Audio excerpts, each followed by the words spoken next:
LeBron James ends his 7th season with the Lakers with a first-round exit to the Timberwolves. LeBron won the title in his 2nd season with the Lakers in the 2020 bubble, but has now been ousted in the first round for the 3rd time since arriving in L.A. LeBron's at the mic talking about his future. I don't know. I don't have the answer to that. Something I'll sit down with my family, my wife, and my support group and kind of just talk through it and see what happens. And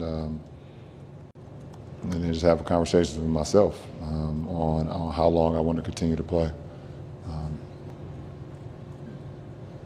I don't know the answer to that right now, to be honest. So we'll see.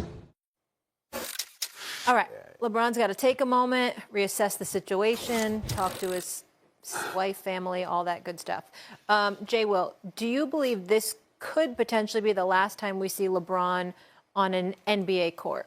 No. What are we talking about? 22 years? 22. No, he's going to play again next year. He's going to play. I hate these types of questions right after somebody loses at this stage of their career. It's like the same thing with Tom Brady. Every time, what do you think you're going to play? Well, I need to take time with my family. I've heard this script before. The way this dude is competed, you're telling me LeBron James is going to try to go out that way? No, LeBron James is going to come back for his 23rd season. He's in incredible shape. His body has not given up. I mean, he's had one injury this year. Hasn't anything been catastrophic. I don't see a world in which LeBron James does not come back and play again in the purple and gold. I just don't. There's no reason for him, greatest players, not only who's ever lived, but he's one of the greatest players in the NBA still in his 22nd year. When he's gone, he will be missed. He's been a phenomenal ambassador for the game of basketball. And regardless of what is going on between he and I'm not going to take any credit away from him. This brother is that dude, and he deserves all the credit in the world, and he's earned the right to leave when he wants to leave. We would lament if he looked a bit shady. You know what I mean? If it's like dissipation kicked in and he wasn't himself and you sticking around. Nah, we don't want to see that. That's not what we saw from LeBron James this year. We saw him still looking like one of the greatest players in the world. Here's where it gets interesting. And I believe he will be back as well, but here's where it gets interesting. There is nothing that the Lakers showed us in this series. There is nothing based on our conversations about Luka Doncic. There is nothing based on our conversations in acknowledging the assets or lack thereof that the Lakers have available to them to improve their roster. For us to believe that there's a championship in the Lakers equation anytime soon. And if you're LeBron James, who's been to 10 NBA Finals, who's won 4 championships and 4 league MVPs, how much longer are you willing to stick around just to play, knowing your behind is going home early? Okay, I'm glad you brought that up, Stephen A. Perk, since everyone kind of thinks my retirement question is ridiculous, I want to come to you on this. Perk, do you believe LeBron's championship window has closed?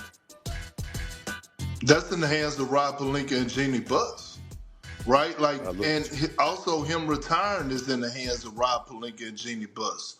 You know, is the focal point Luka Doncic, or is maximizing LeBron James? Because if it's maximizing LeBron James in his window, then I expect Rob Pelinka to be very, very, very active and aggressive this offseason, if it's about championships. And see, this is what people, you know, our boy Woody got kind of upset with me when I said it on Get Up early this morning, is that when you think about the Lakers, yes, championships, right, all the banners hanging up, I get all that, but they're also about show. And they're also about putting butts in those seats, and they're also about selling jerseys. Luka Doncic is going to do that, right? So my thing is, and it was to Stephen A's point, what are the Lakers going to do? Is the focal point Luka Doncic and building around him? Or is the focal point we got to compete right now to win the championship because we don't know how long we have in LeBron James? And I think you can go. Yeah, I just want to know, to that point, Perk, what do you think they need to do? If you were in charge, what would you do? Would you capitalize on this LeBron window? Or are you focusing on Luka? What's the move? Well, I'm gonna focus. I'm gonna focus on Braun, because if you focus on Braun, you're still focusing on Luka, right? Like, you bought Luka in. He's 26 years old. He's knocking at the door of his prime. Okay, you have a team, which I thought this this year, they had a legit shot to make it to the NBA Finals. This is why I'm so pissed off when people are talking about they didn't have the roster. Well, this is the same roster that I saw beat the Denver Nuggets this season. This is the same roster that I saw beat OKC in OKC. So, no, they had a legit chance. But what I'm saying is, Molly, you got to go get wings. And I ain't talking about from Buffalo Wild Wings. The most important position in the NBA is the wing position. You got to go get athletic wings. And they got to go get a dynamic roller and a rim protector. They have to do that. If they do that, then LeBron James is happy again. Look, LeBron James's window is open to win championships. It takes yeah. Okay. I don't think it's closed. Look, Mark Williams. I think it's kind of closed, but not because of him. Not because of how the roster. LeBron ain't the reason. But wait, he's not the reason. Constructed. I'm not saying he would have got them over this hump depending upon matchups, but Mark Williams, different scenario, rim protector. I'm not saying it covers up all the holes. Big body. What I will say though is, AR-15 is a great asset to have. You already know what you would have gotten open market for Dalton Connect and a pick, right? Rui Hachimura. You got some pieces there, AR-15, with how they can package that together for some wings. You're not that far off with the way you finished third in the Western Conference. You might want to find some better defensive athletic wings, but it's not like they're that far off. I mean, look, think about the fact, the reason why they're in that seat, I mean, they're one game apart.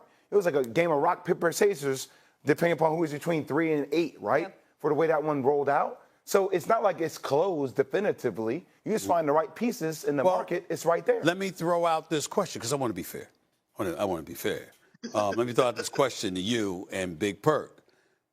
Before Jimmy Butler was acquired in Golden State, we sat right here on this very show, Jay. You were busy doing the multitude of things that you do, so it wasn't you.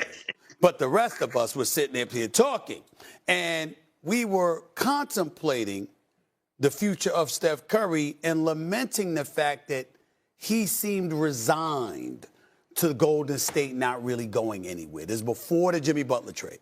Like, there should be no urgency to go out there and get something to deplete some of the assets and what we're building for the future, blah, blah, blah. And we were like, what are you talking about? It's you. You turned to 37. There's a level of urgency right now. You're still the greatest shooter on the planet Earth. What are you doing? What are you doing? What are you doing? Right? And he seemed resigned to whatever plight that was until Jimmy Butler arrived. When we talk about resignation, is it possible that LeBron is resigned to, look, we ain't going to do but so much here in L.A.? We've been bounced out the last 4 years. Yeah, we went to conference finals. We knew we had no chance of beating Denver. Got bounced out in the first round. Got bounced out in back-to-back first rounds. I'm asking a question. I'm just asking. So what are you saying? Come on, man. Come on, man. No. Well, let me say this to you. And since he always has something to say via text any damn way, Rich Paul does not hesitate to educate us about how LeBron has accomplished so much. He has nothing to prove. Stephen A. I'm just saying. Listen to what I just said. Listen to what I just said. He never hesitates to remind us about how LeBron has nothing to prove at all.